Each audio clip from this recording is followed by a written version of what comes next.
우리 랩런트들 너무 예쁘지요? 참 젊은 만큼 아름다운 건 없는 것 같습니다. 우리 랩런트들 나와서 이 찬양하고 악기로 연주하는데 뭐 우리 랩런트들 보니까 다들 뭐 전공자도 아닌데도 찬양하는 것이나 연주하는 것이나 우리 랩런트들 참 너무 예쁘고 아름다운 것 같습니다.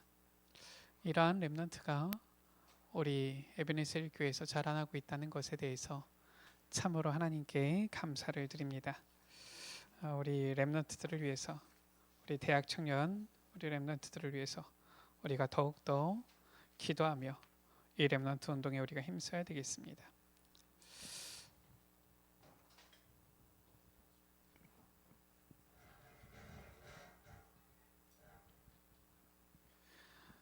오늘 말씀 가운데 보면은 사울이 나오게 되어지지요.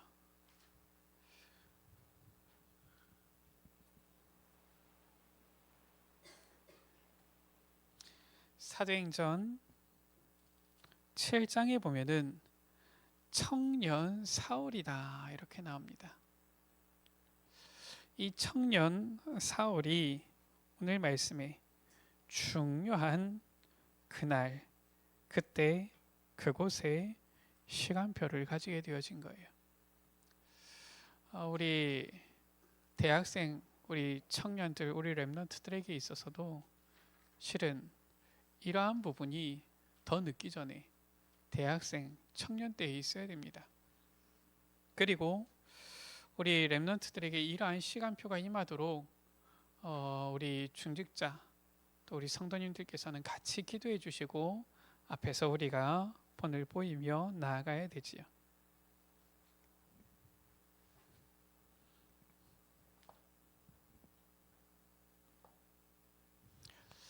그날 어떤 날입니까? 그때 어떤 때입니까? 그곳 어느 장소입니까?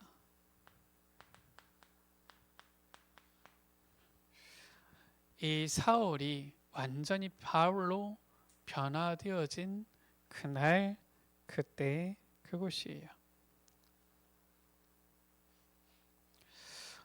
우리가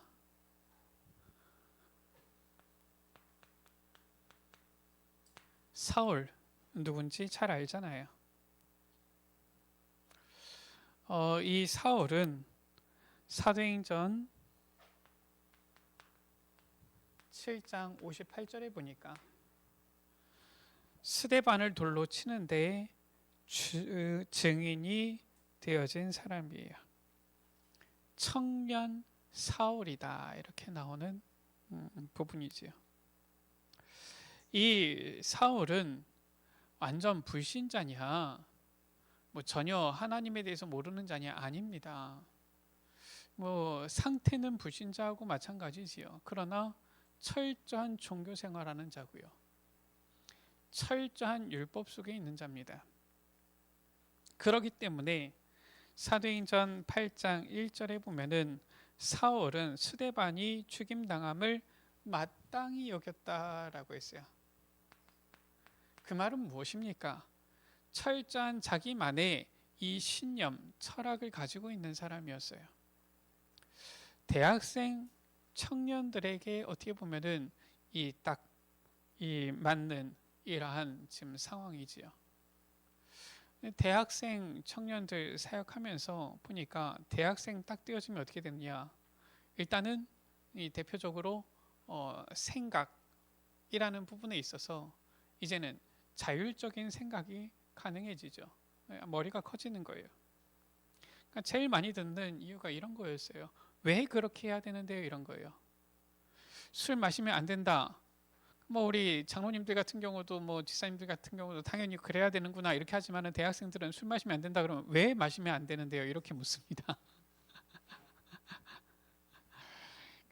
저는 질문 받아봤다니까요. 목사님 딸이 이제 대학 올라오는데 새내기 훈련하는데 술 마시면 안 된다 그러니까 저한테 물어요. 목사님 왜 술 마시면 안 됩니까?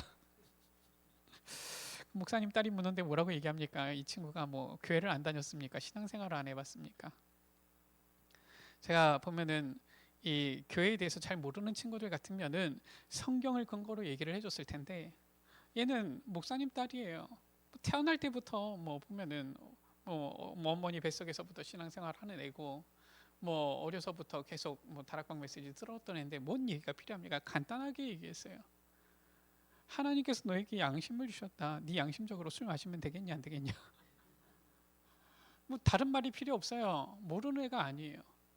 지금 이 사울이라는 사람은 어릴 때부터 이 바리새 교육을 받은 사람입니다. 율법에 대해서 정통한 사람이에요. 그런데 어떻게 생각했느냐? 이 스데반, 예수를 믿는 스데반은 돌에 맞아 죽임 당하는 것이 마땅하다라고 생각했던 사람이에요. 대학생 때, 청년 때 잘못된 생각이 들어가면 이렇게 위험한 겁니다. 조금 벗어난 얘기지만 우리 여러분들 이해해서 들으시기 바랍니다. 우리나라가 제가 봤을 때는 역사적으로 약간 문제가 있었어요. 무슨 문제가 있었느냐? 우리나라의 대학생들 보면은 이 한창 지금 이제 보면은 말고 한 70년대, 80년대 대학생들이지요. 이 대학생들이 잘못된 생각이 들어간 대학생들이 꽤 많았습니다. 뭐냐? 마르크스, 레닌, 사회주의 이런 책을 한두 권씩은 읽어야지 지성인이다라는 착각을 가지고 있었던 대학생들이 많았어요. 그 당시 때. 그러니까 많은 혼란들이 있었던 겁니다. 물론 그런 가운데서도 하나님의 은혜로 우리나라가 굉장히 많은 어떻게 보면 성장을 했습니다. 민주주의 오기도 했고요. 그런가 하면 경제 발전도 이루어졌지요. 그런데 오늘날 보니까 역사 교과서를 보니까 문제가 심각해요. 우리 여러분들 혹시 여러분들의 자녀들 요즘 초등학생, 중학생들, 고등학생들 역사 교과서 혹시 여러분들 보십니까? 뭐라고 나오느냐? 우리 여러분들 6.25 북침입니까? 남침입니까? 남침이라고 안 써놓습니다. 저 북한이 우리나라 남침한 것이다. 이게 맞잖아요. 그런데 저 38선에서 전쟁이 일어났다가 남쪽 하면서 남한 대한민국이 밀렸다. 이런 식으로 써놓습니다. 이거 지금 역사 교과서 바꾸자고 하는데 지금 역사학자들, 역사 교사들이 지금 난리를 피우고 있습니다. 뭐가 잘못 들어간 거예요? 이게 언제 대부분 잘못 들어가느냐? 청년 때, 대학생 때 이게 잘못 들어가는 경우가 많습니다. 저는 우리나라 모든 국민들은 6.25는 북한의 남침이 맞다라고 확신해야 된다고 생각을 해요. 그 당연한 거기 때문에. 그 역사적 사실 아닙니까? 아니 우리나라가 지금도 휴전 상황입니다. 그거 제대로 모르면은 이 나라 위험해요. 제가 서울 송파에 살지 않습니까? 송파에 사는데 뭐 지금이야 이제 지어진 지 다 됐는데 저기 그 송파에 보면은 잠실에 제2 롯데월드 타워가 있습니다. 우리나라에서 제일 높은 건물이지요. 몇 미터입니까? 55m입니까? 뭐 이 정도 되어지는데 123층짜리 건물인데 그럼 혹시 뭐 여러분들 아실지 모르겠어요. 그 제2 롯데월드 타워가 이 건축해서 올라가는데 그 바로 옆에 호수가 있습니다. 뭐가 있냐면은 석촌호수가 있어요. 특히나 우리 랩런트들은 아마 잘 알 겁니다. 거기에 롯데월드가 있잖아요. 근데 이 땅을 파고 다지고서 건물을 올리잖아요. 건물을 올리는데 석촌호수의 물이 계속 빠지는 겁니다. 계속 줄어드는 거예요. 뭐가 문제가 생긴 거죠? 뭐가 문제가 생긴 건지는 저도 모릅니다. 그래가지고 어떻게 했느냐? 공사 진행하면서 한강물을 계속 끌어다가 석촌호수에 채웠어요. 여러분들은 아마 잘 몰랐을 겁니다. 송파구에 있는 사람들은 다 압니다. 저 한국에서는 잘 몰랐는데 해외에 있는 이제 아는 누가 괜찮냐 연락이 온 거예요. 뭐냐? 저 독일에서는 저 제2 롯데월드 타워 올라가는데 그거 무너진다 뭐 이런. 위험하다 뭐 이런 가까이 가면 안 된다 뭐 이런 뭐 뉴스가 나오기도 했다 그럽니다. 물론 뭐 저는 제 롯데월드타워 뭐 밑에 이렇게 보면은 그냥 이 상점들이기 때문에 여러 번 가봤는데 뭐 잘 모르겠어요. 무너질 것 같지는 않습니다. 뭐 괜찮긴 해요. 지금은 보면은 괜찮긴 한 것 같은데 근데 사람들이 그만큼 어떻게 보면은 아니 물 계속 빠지는 거 위험한 거거든요. 나중에 원인을 알아서 잡았는지 모르겠어요. 그 거의 지어 가서 내부 이렇게 하는 데에도 중간에 막 이렇게 뭐가 떨어지고 막 이랬거든요. 약간 문제가 있었던 것인데 뭐 지금은 잡았는지 모르겠지만 하여튼 뭐 그런 부분들을 잘 이렇게 조심히 해야 되는 겁니다. 뭣도 모르고서 그냥 뭐 괜찮겠지 이건 아니거든요. 이 사람들이 좀 무감각해요. 특히나 우리나라 사람들이 무감각합니다. 휴전 상황인데 세계에서는 우리나라 굉장히 위험한 나라로 봅니다. 언제 전쟁이 터져도 이상하지 않을 나라로 봅니다. 근데 한국 사람들만 전쟁 안 터진다고 생각을 합니다. 신기해요. 이거는 이 안전 불감증인지 뭔지는 모르겠지만은 이게 뭐가 좀 잘못된 거거든요. 이게 뭐냐? 우리가 이 대학생 청년 되어질 때에 어떻게 보면 세계관이나 세계에 대해서 사람들에 대해서 어떤 사건이나 이런 부분에 대해서 올바로 인식을 해야 되는데 잘못된 게 들어가 버리면은 이게 평생에 영향을 주는 겁니다. 지금 이 사월이 스데반을 죽이는데 지금 증인이 되어진 것이 실수로 어쩌다가 되어진 것이 아니에요. 분명한 확신 속에서 자신의 신념과 철학 속에서 이렇게 되어진 겁니다. 그러니까 대학생들, 청년들 가운데 지금 무엇이 들어가고 무엇이 심겨지느냐 엄청나게 중요한 거예요. 그렇기 때문에 이 사울은 어떻게 했습니까? 스데반을 죽이는 데 증인으로만 섰을 뿐만 아니라 사도행전 8장 3절이지요. 하나님의 교회를 잔멸하는 데에도 아주 열심을 가지고 있었어요. 빌립보서 3장 6절에는 뭐라고 말합니까?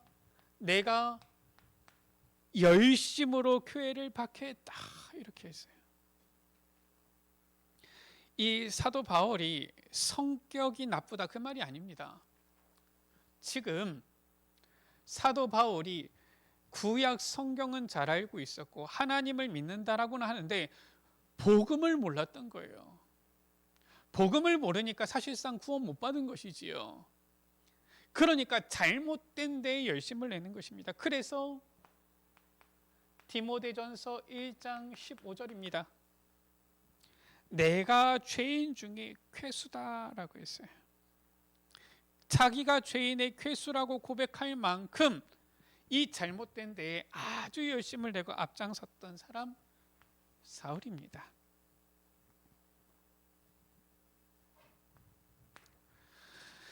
어린아이들은 뭐 사실상 얘기를 하면은 그냥 그런가 하고 듣기 때문에 자기의 생각으로 잘 분별, 판단을 잘 못하지요.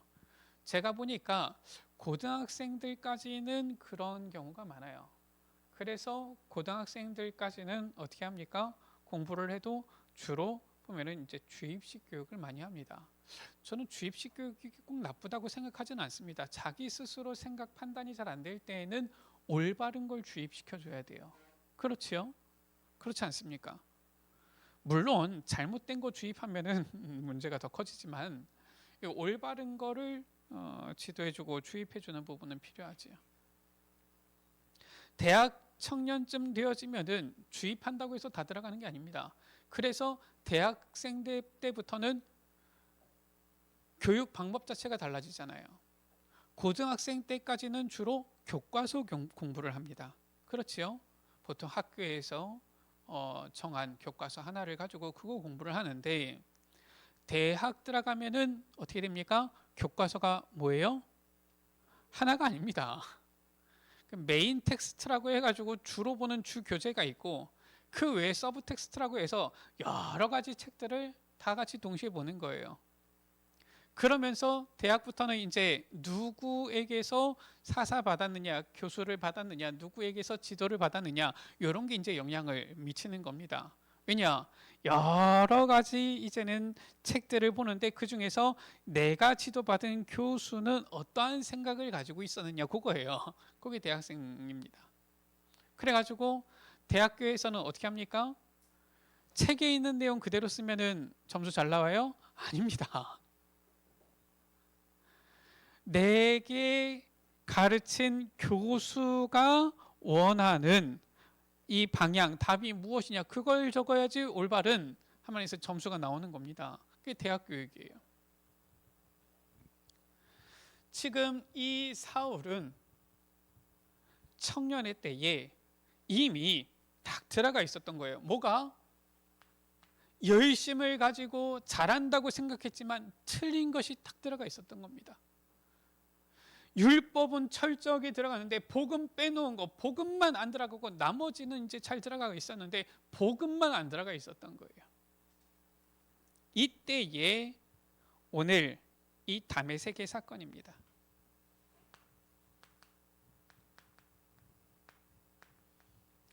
다메섹 도상에 이 사건이 일어난 것이지요. 우리에게 있어서 사실상 이러한 부분이 필요합니다. 대학생 청년의 때에 이러한 부분이 필요해요. 다메섹의 교회를 핍박하기 위하여서 오늘 1절 2절 말씀이지요. 주의 제자들에 대하여 위협과 살기가 여전히 등등하여서 다메섹 여러 회당에 가져갈 공문을 청하니 이는 만일 그도를 따르는 사람을 만나면 남녀를 막론하고 결박하여서 잡아오려 함이라. 아직까지도 이 모습의 사울입니다. 그런데 어떤 일이 일어났습니까? 4절이지요. 사울이 다메섹에 가까이 이르렀는데 호련히 하늘로부터 빛이 그를 비추는데 소리가 나는 겁니다. 사울아 사울아 내가 어찌하여 나를 박해하느냐. 이 사울이 깜짝 놀랍니다. 주여 누구시니까? 여기서 주여는 주 예수를 말하는 게 아닙니다. 그냥 알지 못하는 어떠한 이 존칭으로, 모르는 사람에 대한 존칭으로 주여 이렇게 쓴 거예요. 주여 누구십니까? 라고 한 거예요. 왜냐? 빛이 비치는데 소리가 위에서 하늘로부터 나는데 너무 두려워가지고 일단 주여 누구십니까? 이렇게 한 거지요. 나는 내가 박해하는 예수라. 소리가 들리는데 예수님께서 사울을 부르신 거예요. 그러면서 말씀하시지요. 너는 일어나 시내로 들어가라. 내가 행할 것을 내게 이를 자가 있느니라. 사울이 어마어마한 충격을 받은 겁니다. 내가 예수를 믿는 사람을 만나면 남녀를 막론하고 결박해서 핍박하고 박해하고 죽이고 죽이는데 앞장서고 했는데 왜냐? 이유는 간단합니다. 사울은 예수를 그리스도라고 믿지 않았어요. 하나님 믿습니다 하면서도 예수님이 하나님의 아들이시요 하나님이신 것을 믿지 않았습니다. 그러니까 예수를 믿는다? 오늘날 우리가 생각할 때 말하면 한마디로 이단인 거예요. 만약에 입장에서 우리가 조금 잘못된 비유지만은 바꿔놓고 말해가지고 저 문선명을 믿는다, 저거 이단 아닙니까? 그렇죠? 이만희를 믿는다, 이단 아닙니까? 그런 것처럼 사울은 생각을 했던 겁니다. 예수를 믿어, 야 그 사람이잖아, 이단이다. 이거는 유대인들은 율법에 뭡니까? 이단, 저 무당들 돌로 쳐서 죽이라 그랬거든요. 그러니까 철저하게 율법을 따라서 저것들은 이단, 돌로 쳐서 죽여도 될 자들 이렇게 생각했던 겁니다. 누구를 몰랐던 거예요? 예수님을 몰랐던 겁니다. 그러니까 사실상 이 사울 구원 받을 수가 없는 조건에 있는 사람이었지요. 예수님께서 사울을 찾아오셔서 부르신 거예요. 나는 내가 박해하는 예수라. 사울이 엄청난 충격을 받고서 저 다메섹으로 들어갔는데 8절이지요. 사울이 땅에서 일어나 눈은 떴으나 아무것도 보지 못하고 손에 끌려 다메섹으로 들어가서 사흘 동안 보지도 못하고 먹지도 마시지도 아니하니라. 우리 여러분들 먹지도 마시지도 아니했다. 뭡니까? 심심한데 아무것도 안 먹고 아무것도 마시지 말고 이러지 않지요, 그렇죠? 엄청난 충격이 왔을 때에 사람이 식음을 전폐하는 겁니다. 아니, 하루만 굶어 보시라니까요. 하루만 아무것도 안 먹어 보세요. 물도 마시지 말아 보세요. 어마어마하게 배고프고 목마르고 갈증이 납니다. 근데 사흘이나 먹지도 않고 마시지도 않았다. 이거는 지금 심심해 가지고 귀찮아서 안 먹고 안 마신 게 아닙니다. 지금 이 사울이 어마어마한 지금 충격 속에 들어간 거예요. 도대체 지금까지 내가 알고 있던 것은 무엇이냐? 내가 가지고 있던 신념과 그 열심은 무엇이냐? 지금 어마어마한 고민 속에 들어간 겁니다. 그때에 주님께서 아나니아라는 제자를 사울에게 보내신 겁니다. 이 아나니아에게는 아주 중요한 메시지를 주시죠. 뭐라고 합니까? 일어나 집가로 가면은 유다의 집에서 5사람 사울이 있다. 그가 기도하는 중이다. 지금 기도하면서 식음을 전폐한 거예요. 무슨 말이냐? 금식 기도하고 있는 겁니다. 사울이. 그가 아나니아라는 사람이 들어와서 자기에게 안수하여 다시 포기하는 것을 보았느니라. 지금 이 사울이 얼마나 집중으로 기도 속에 있으면은 하나님께서 이 지금 환상 중에 아나니아를 통하여서 다시 보게 되어질 것을 지금 보게 되어진 거예요. 그러면서 주신 중요한 말씀이지요. 15절에 주께서 이르시되 이 사람은 내 이름을 이방인과 임금들과 이스라엘 자손들에게 전하기 위하여 택한 나의 그릇이라. 이 다메섹 도상의 사건을 통하여서 바울에게 3가지 그날 그때 그곳의 역사가 일어나는 것입니다. 뭐냐?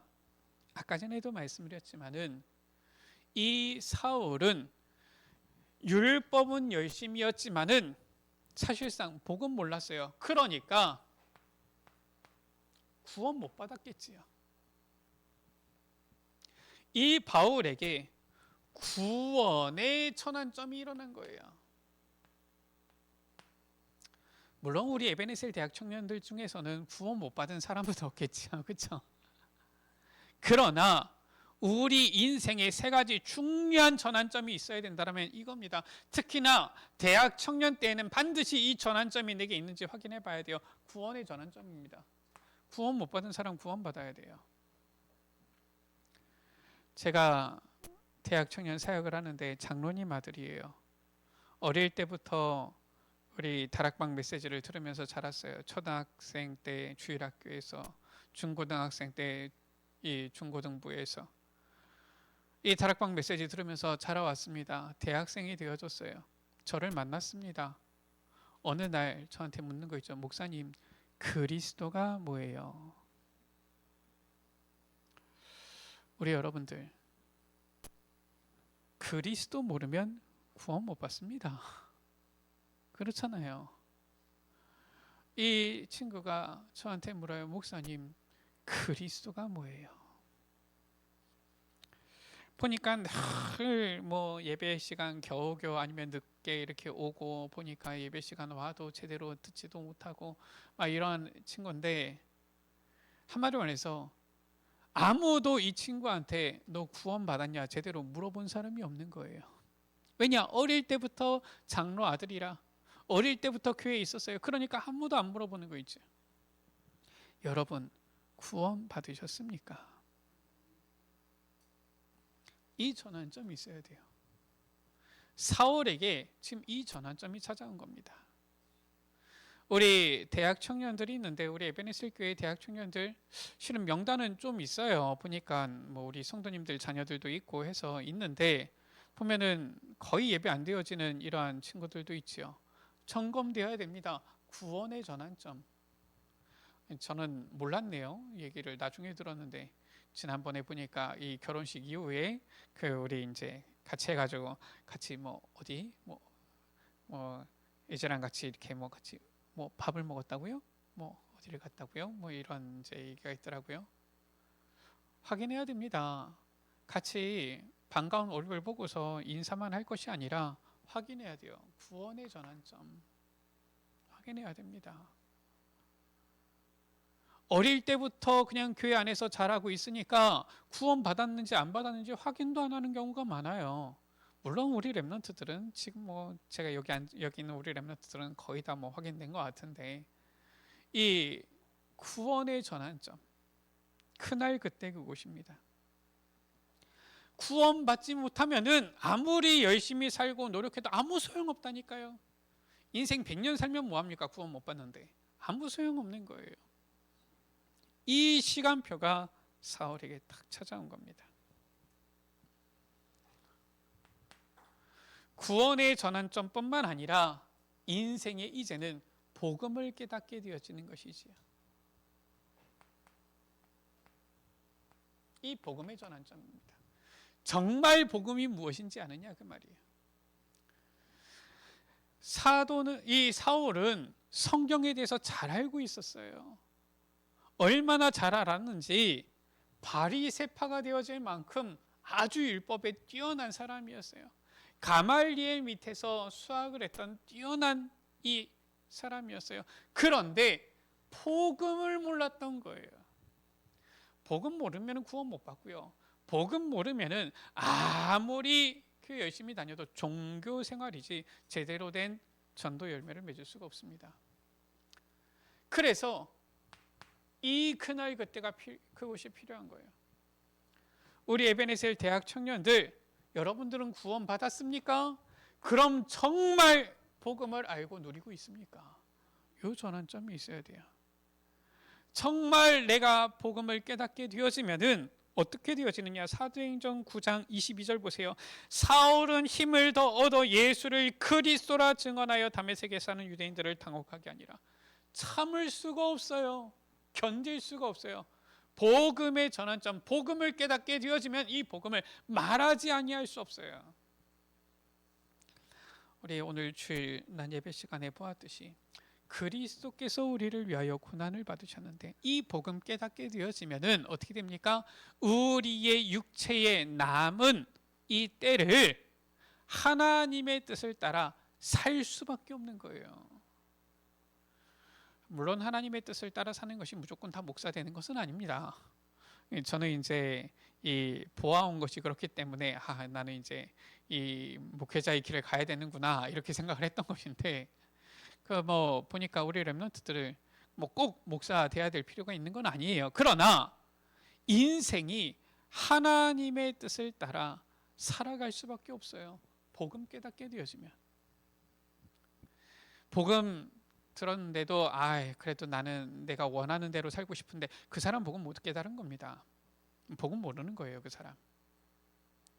진짜 복음이 무엇인지 알게 되어지면은 내가 사나 죽으나 오직 주를 위하여 이렇게 되어집니다. 이게 바로 복음 깨달은 자의 모습이에요.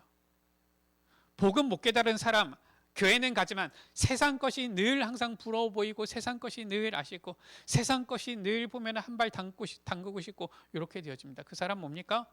구원은 받았는지 모르지만 복음은 못 깨달은 사람이에요. 복음의 전환점입니다.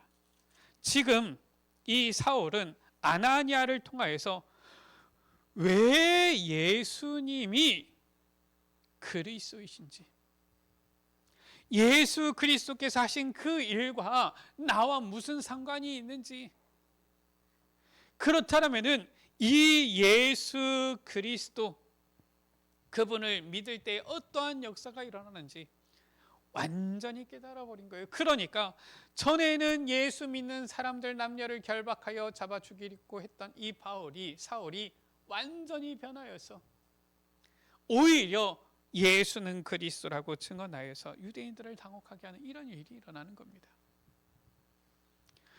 만났는데 복음이 제대로 안 나간다.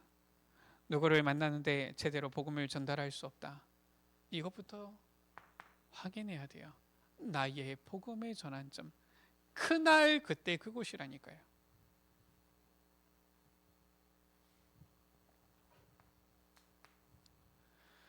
구원받은 사람이 복음의 전환점을 누리게 되어졌자 그 사람은 어떻습니까? 미래가 보입니다.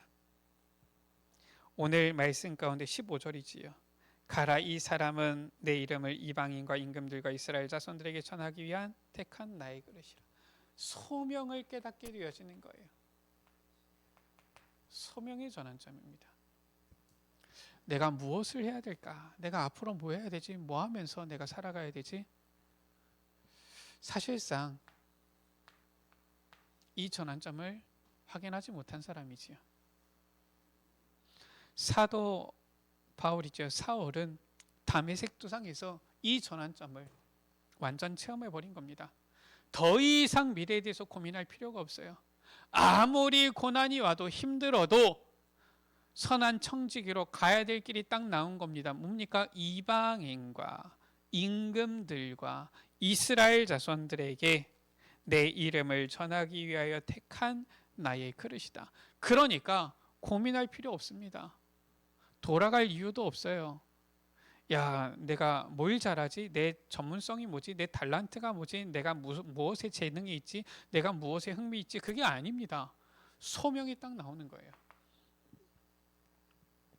우리 대학 청년들 있고요. 또 우리 랩런트들 중고등부 어린이부 자라나고 있는데 우리 대학 청년 랩런트들은 잘 인도받고 제대로 전달해 줘야 됩니다. 우리 중직자들 제대로 가르쳐 줘야 돼요. 야, 니 뭐 좋아하냐? 니 하고 싶은 거 해라. 절대 그러지 마세요. 그건 세상에서 하는 얘기입니다. 야, 니 잘하는 게 있을 거 아니냐? 야, 그거 하면 된다. 누가 그렇습니까? 성경에 어디 그렇게 나와 있습니까?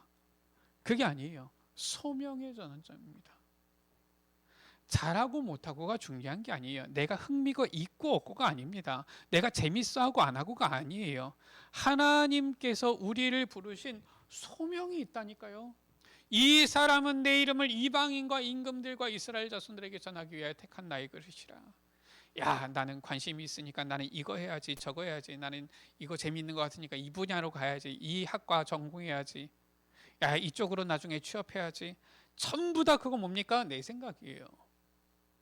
내가 중심 돼가지고 내가 관심 있으니까, 내가 좋아하니까, 내가 잘할 것 같으니까, 내가 그쪽에 대해서 조금 들어봤으니까, 누가 그쪽으로 갔는데 그게 좀 괜찮다 그러는 것이 내 마음에 꽂혔으니까, 그건 소명 아닙니다. 소명의 전환점이 있어야 돼요. 다메섹 도상의 그날 그때 그곳입니다. 그래서 대학 청년들은 반드시 이 전환점을 찾고 누리세요. 구원은 받았을 거 아니에요. 할렐루야. 혹시 대학 청년들 중에서 구원 안 받은 사람 있습니까? 구원은 다 받았죠? 복음의 전환점은 찾았습니까? 정말 나의 복음은 확인했습니까? 정말 나의 복음을 말할 수밖에 없을 정도로 확실하게 찾았습니까? 이 복음의 전환점을 찾아야 돼요. 우리 대학 청년들 앞에는 지난번에 대학 청년 예배 때 전달했잖아요. 사도행전, 우리 지금 성경 퀴즈 범위 아닙니까? 거기에 보면은 이 사도 바울의 나의 복음이 나와 있다니까요. 얼마나 신납니까? 저는 그래서 사도행전 읽으면 참 재밌어요. 아시죠? 나의 복음이 뭔지. 이 사도 바울은 저 아그리빠 왕 앞에 이 총독 앞에 설 때마다 내가 다메섹 도상에서 내가 이 예수 믿는 사람들을 잡아주기로 갈 때 그때 소리가 들려서 계속 이거 얘기합니다. 사도행전 보세요. 바울은 계속 그거 말합니다. 나의 복음이에요. 나중에 어떻게 됩니까? 야, 네가 미쳤구나 이렇게 얘기합니다. 그러니까 이 바울이 뭐라고 합니까? 내가 여기 묶인 거 외에는 왕도 총독도 나처럼 되기를 원합니다 이러면서. 미치려면 그 정도 미쳐야 되는 거 아닙니까? 완전 나의 복음, 복음의 전환점이 확실하게 깨달은 겁니다. 소명의 전환점이에요. 이 바울은 바리새인이라니까요. 저 이스라엘, 유대, 이 예루살렘 안에 있으면 존경받는 사람입니다. 먹고 사는데 아무런 지장이 없는 사람이에요. 그곳에서 존경받으면서 떵떵거리면서 살 수 있는 사람 바울입니다. 그런데 자비량으로 수고하면서 매를 맞아서 죽을 뻔한 일들을 겪으면서도 계속 선교 현장으로 나갑니다. 그건 뭡니까? 체질에 맞아서요? 모르겠어요. 체질에 맞았는지는. 근데 아마 쉽지 않았을 겁니다. 옛날에 뭐 지금처럼 안경이 있는 것도 아니고 사도 바울 눈이 굉장히 안 좋았다라고 하지요. 그리고 이 사도 바울은 고질적인 질병이 있었습니다. 그 질병이 뭔지는 잘 모르겠어요. 몸의 가시라고 표현을 했는데 뭐 사람들은 뭐 이런저런 추측을 하는데 뭐 저도 나름대로 추측하는 바는 있는데 성경에는 안 나와 있기 때문에 뭐 딱히 뭐라고 얘기하기는 어렵습니다. 근데 굉장히 고통스러운 고질적인 질병을 가지고 있었습니다. 눈은 제대로 안 보이죠. 고질적인 질병은 있지요. 이 사람이 세계 현장으로 선교하러 간다. 얼마나 불편하겠습니까? 저 성남에 보면은 같이 대학 사역하시는 목사님이 있는데 이 목사님이 눈이 잘 안 보여요. 얼마나 안 좋으냐? 이 안경도 쓰는데 있는데 뭐 안경 써봤자 거의 소용이 없고요. 뭐 거의 안경 안 쓰고 다닙니다. 이 얼마나 안 좋으느냐? 아예 안 보이는 건 아니에요. 이런 노트를 이런 A4 용지를 들고 다닙니다. 펜을 볼펜이 아니라 우리 여러분들 1층에 있잖아요. 보드마카 가지고 다닙니다. 이런 A4 용지 이렇게 여러 개를 꿰가지고 여기다가 글씨를 쓰는데 많이 쓰면 2글자에서 3글자 씁니다. 그러면 넘겨야 돼요. 그 정도로 눈이 안 좋아요. 그러니까 바로 옆에서 지나가도 못 알아봅니다. 눈이 너무 안 좋아요. 이제 대신 이제 목소리 듣고서 대충 어떤 사람이다 이제 아시죠. 그러니까 아니 이런 분이 버스 몇 번이 온다 보이겠습니까? 제가 수원 이쪽에 보면은 이제 어느 지금 이제 목사님 되셨는데 그때 사역할 때 대학 사역할 때 전도사님 있었는데 이분은 아예 안 보이는 분이세요. 눈이 아예 안 보이는 분이신데 또 아예 눈이 안 보이시는 분을 만나가지고 결혼을 했어요. 뭐 잘 만나서 결혼을 하셨는데 근데 대학 사역을 하는데 보니까 희한하지요. 아예 안 보이니까 이제 이 안 보이는 지팡이 짚고서 다니는데 여기저기 잘 다니시더라고요. 야, 하나님이 쓰시니까 저렇게 쓰시는구나. 쉽겠습니까? 실은 이제 뭐 다니니까 신기한데, 근데 보면은 항상 그 옆에 누군가 도와주는 조력자들이 항상 있어요. 그러니까 다니지, 안 그러면 못 다니는 겁니다. 사도 바울 눈이 얼마나 안 좋았는지는 잘 모르겠습니다. 근데 눈이 상당히 안 좋았다고 합니다. 왜냐? 보니까 대서하는 자, 대피라는 자가 있을 정도였어요. 직접 쓸 수도 있지만은 한 말에서 눈이 너무 안 좋으니까 대신 대사하는 자가 있을 정도로 눈이 안 좋았죠. 그러니까 이 사도 바울이 로마까지 간다? 우리는 그냥 로마까지 가는구나 생각하지만 지금 그게 아닙니다. 그 당시 때 눈은 제대로 안 보이지요. 몸에는 진짜 막 견디기 힘들 고질병이 있지요. 혼자만 움직이기도 쉽지 않은데 그 당시 때 뭐 요즘처럼 자동차가 있습니까? 비행기가 있습니까?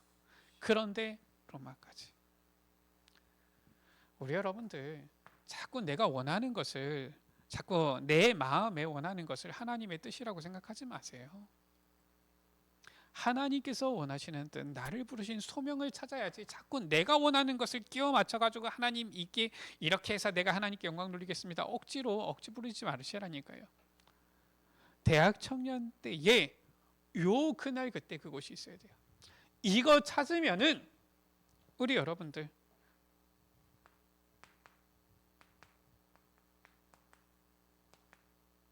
담의 색도상을 통하여서 전도자 바울로 변화된 사울과 같이 여러분 인생 완전히 바뀌는 겁니다. 고린도후서 5장 17절이지요. 완전 새로운 피조물 되어지는 겁니다. 불신자들은 이해도 못하는 일이 일어나는 거예요. 따라올 수도 없고 흉내낼 수도 없는 역사가 일어나는 것입니다. 새로운 피조물 되어질 뿐만 아니라 완전 그리스도께서 살아서 그리스도께서 역사하시는 그리스도의 증인 되어지는 거예요. 갈라디아서 2장 20절이지요. 이 사람이 디모데후서 4장 7절에서 8절이지요. 나는 선한 싸움을 싸우고 나의 달려갈 길을 마치고 믿음을 지켰으니 이제후로는 나를 위하여 의의 면류관이 예비되어졌다. 이 삶이 전도자의 삶인 거예요. 이렇게 변화되어지는 것입니다. 우리 대학생 청년, 우리 랩런트들, 우리 대학 청년들 있으니까 참 감사해요. 있기만 해도 우리 교회에 보면 힘이 되어지고 기둥이 되어지는 것 같은 이러한 느낌이 들고 참 감사해요. 우리 대학 청년들이 대학 청년 때에 이 그날 그때 그곳이 있어야 돼요. 안 그러면은 나중에 시간 지나다 보면은 낙심하고, 나중에 시간 지나다 보면은 믿음 떨어지고, 나중에 시간 지나게 되어지면 변질되어지고 희미해지고 물렁물렁해지고 이렇게 되어집니다. 그렇게 해서 어떻게 우리가 교회를 세우고 어떻게 또 후대 렘넌트를 살려내고 어떻게 세계복음화의 언약을 우리가 이루어가겠습니까? 말씀을 마칩니다. 하나님께서 우리에게 주신 그날 그때 그곳이에요. 바로 무엇입니까? 우리의 중요한 전환점이지요. 이게 우리에게 있어야 돼요. 이것을 위해서 우리가 할 수 있는 것은 다른 것 없습니다. 말씀과 기도로 거룩하여짐이라. 이 전환점이 그냥 가만히 있는데 나오느냐, 그게 아닙니다. 우리 여러분들 말씀과 기도로 거룩하여짐이라. 그래서 우리 대학 청년 때에 정말 결단해야 될 것 다른 것 없습니다. 대학 청년 때에는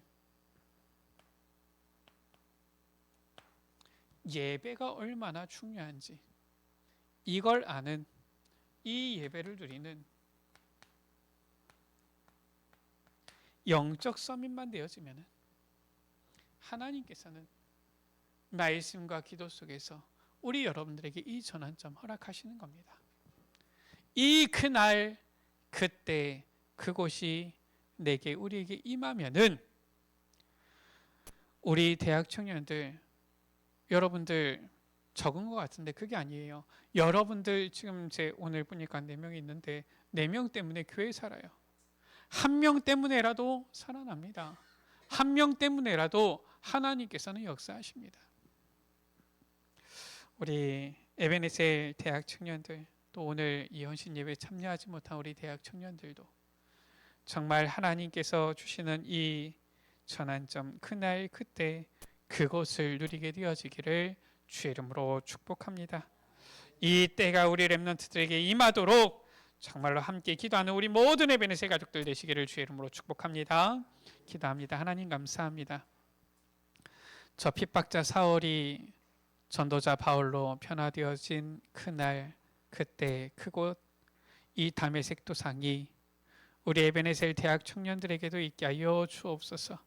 우리 렘넌트들에게도 있게 하여 주옵소서.